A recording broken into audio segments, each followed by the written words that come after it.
Be wary of your friends, as they are prone to betray you by easily falling into envy. They can become inconsiderate and oppressive.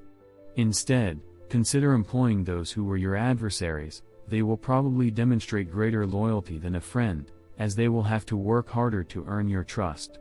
The truth is that you should care more about the betrayals of your friends than the actions of your enemies. If you don't have enemies, find a way to create them for yourself. In the 9th century BC, a young man named Michael III became the new ruler of the Byzantine Empire. His mother, Empress Theodora, had been banished to a monastery, and his lover, Theoctistus, had been murdered. The conspiracy to overthrow Theodora and place Michael on the throne was led by Michael's uncle, Bardas, a cunning and ambitious man. Michael lacked experience as a ruler and found himself surrounded by scheming, murderous, and libertine people. Amid these perilous times, he desperately needed someone he could trust and who would give him honest advice. He immediately thought of Basilius, his best friend.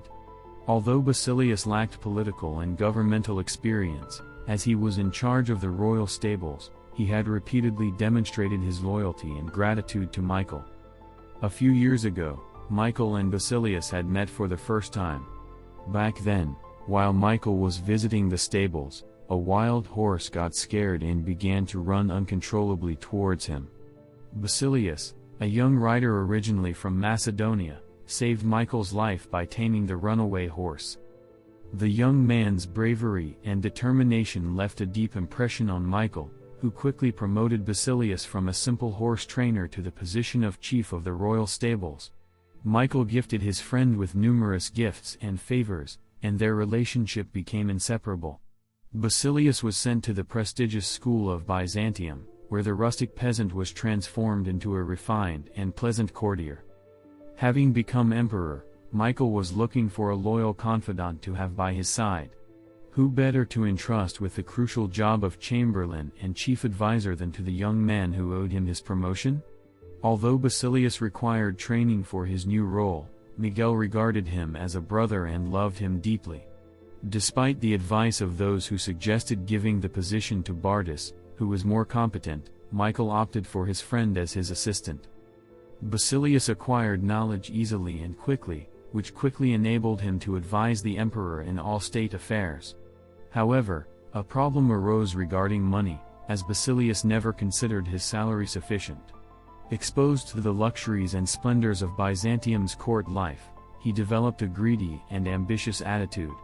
In response, Michael first increased Basilius's salary, then doubled it, and finally tripled it, granted him a title of nobility, and married him to one of his mistresses. The price paid to keep his friend and confidant happy was justifiable. However, the challenges didn't stop there. Bardas had risen to the position of head of the army, and Basilius persuaded Michael that this man was extremely ambitious. Despite Michael's belief that he could control his uncle, Bardas, in his lust for power, had previously conspired to place him on the throne. Nothing stopped him from plotting again, this time to overthrow Michael and take over the rule of the empire for himself. Basilius made so many comments and actions against Bardas that Michael finally decided to order his uncle's murder. During a major horse race, Basilius approached Bardas in the middle of the crowd and stabbed him to death. Soon after, he requested to be appointed as the new head of the army, with the aim of having better control over the armed forces and being able to quell any possible attempt at rebellion. The emperor acceded to his request and granted him the position. Over time, Basilius's power and wealth increased considerably. However, a few years later, Michael, who was facing financial difficulties due to his own profligacy, asked Basilius to pay him back a portion of the money he had borrowed over the years.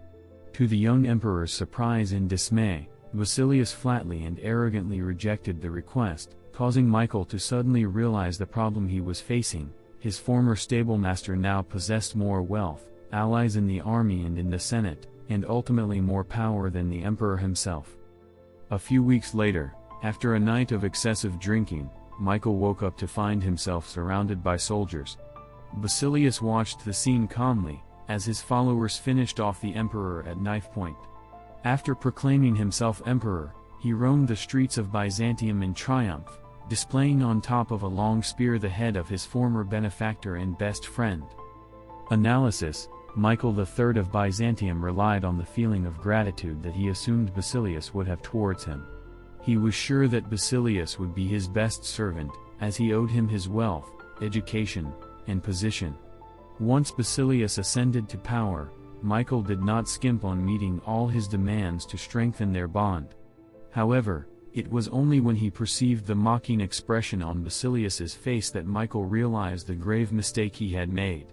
He had created a monster by allowing Basilius to get so close to power, awakening in him an insatiable desire for more.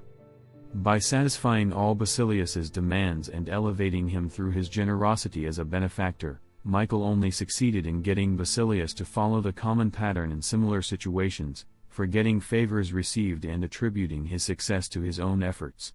Although Michael still had a chance to save his life when he realized the reality, friendship and affection often prevent us from seeing our own interests. No one expects a friend to betray us, and Michael didn't believe it until his head ended up on the tip of a spear. Remember the words of Voltaire: "Lord, protect me from my friends, I can take care of my enemies." Conclusion and refutation of the main idea: although it is generally inadvisable to combine work and friendship, there are times when a friend can be used more effectively than an enemy. For example, an individual in authority often finds himself in the position of having to perform unpleasant tasks, but for reasons of image it is preferable that these tasks be carried out by someone else on his behalf.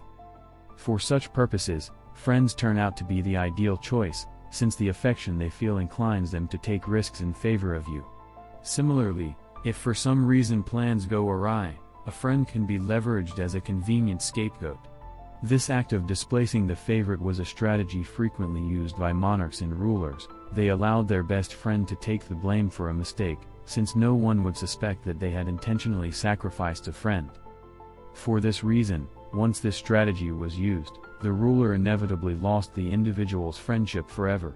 Therefore, it is prudent to appoint someone close to you, but not so intimate, to take on the role of scapegoat. Finally, the challenge of collaborating with friends lies in the difficulty of maintaining the boundaries and distances necessary to carry out work activities effectively. However, if both parties of the agreement are fully aware of the risks associated with the relationship, a friend can become a highly effective employee. However, in such a dynamic, we must never let our guard down. It's crucial to remain alert to any signs of emotional conflict, such as envy or ingratitude. In the circles of power, stability is ephemeral, and even the closest friend can become the most fearsome of adversaries. Thank you for watching the video, and always remember to do your best and strive to be better every day. Until next time.